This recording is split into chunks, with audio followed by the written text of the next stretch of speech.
Daniel, capítulo 6. Dario reorganizou seu reino. Ele designou 120 governadores para administrar todas as províncias do reino. Sobre eles havia 3 ministros, e um deles era Daniel. Os governadores se dirigiam aos ministros, que tinham a responsabilidade de manter tudo em ordem. Mas Daniel era cheio de vitalidade e tinha uma inteligência tão superior aos outros ministros e governadores que o rei decidiu designá-lo responsável por todo o reino. Os ministros e governadores se reuniram para ver se descobriam algum ponto fraco de Daniel que pudesse usar contra ele, mas não conseguiram nada.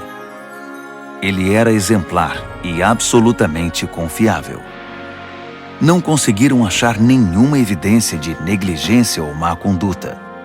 Após inúmeras tentativas, desistiram e disseram: Nunca vamos descobrir nada contra esse Daniel, a não ser que inventemos alguma acusação e tramemos algo contra ele.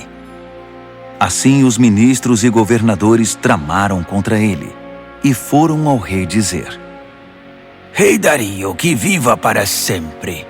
Nós, ministros, governadores e todos os principais oficiais, nos reunimos e concordamos em que o rei deveria promulgar o seguinte decreto: durante os próximos 30 dias, ninguém deve orar a nenhum outro deus ou homem exceto ao rei.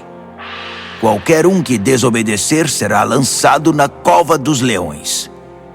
Promulgue esse decreto ao rei e assine-o para que seja revogável, com inscrição em pedra, conforme todas as leis dos medos e dos persas. E o rei Dario assinou o decreto. Daniel soube que esse decreto havia sido promulgado, mas continuou a orar como sempre fazia. Sua casa tinha janelas no andar de cima, voltadas para Jerusalém.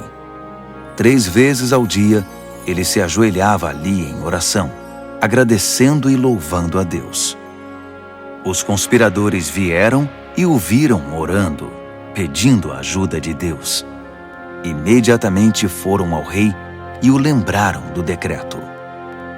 O rei não assinou uma lei proibindo qualquer pessoa de orar a qualquer deus ou homem, exceto ao rei durante 30 dias?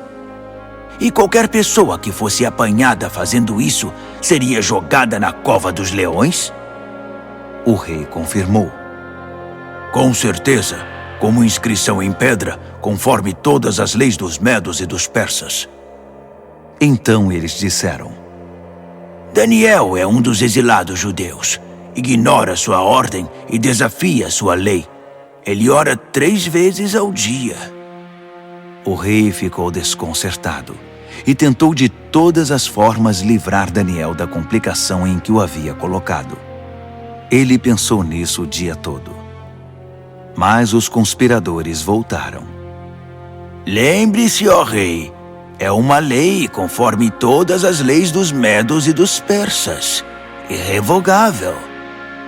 O rei cedeu e ordenou que Daniel fosse trazido e jogado na cova dos leões.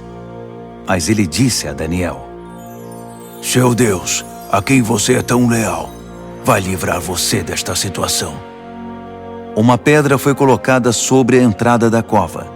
O rei selou a pedra com seu anel e com os anéis de todos os seus nobres, porque não podia ser revogado. O rei voltou para o palácio, mas não comeu nem conseguiu dormir. Passou a noite preocupado. Ao romper do dia, ele se levantou e foi depressa à cova dos leões. Quando chegou perto, chamou o aflito: Daniel, servo do Deus Altíssimo! Será que seu Deus, a quem você serve tão fielmente, livrou você dos leões? Daniel respondeu: Que o rei viva para sempre! Meu Deus enviou seu anjo que fechou a boca dos leões para que não me fizessem nenhum mal. Fui considerado inocente diante de Deus e também diante do Senhor, ó rei, pois não fiz mal algum ao Senhor. Quando o rei ouviu essas palavras, ficou muito feliz. Ele ordenou que Daniel fosse retirado da cova. Depois que ele saiu, verificou-se que não havia nenhum arranhão sequer. Ele havia confiado em seu Deus. Então o rei ordenou que os conselheiros que tinham conspirado contra Daniel fossem jogados na cova dos leões, com suas mulheres e filhos. Antes mesmo de chegar ao fundo da cova, os leões já os agarraram e os despedaçaram. O rei Dario divulgou esta proclamação a todos na terra, de qualquer raça, cor e crença. A paz esteja com vocês. Muita paz. Decreto que o Deus de Daniel seja adorado e temido em todo o meu reino. Ele é o Deus vivo e permanece para sempre. Seu reino nunca é destruído. Seu governo continua eternamente. Ele é o Salvador e o Redentor. Ele realiza milagres impressionantes nos céus e na terra. Ele livrou Daniel do poder dos leões. Daniel foi muito bem tratado no restante do reinado de Dario e também no reinado seguinte, de Ciro, o persa.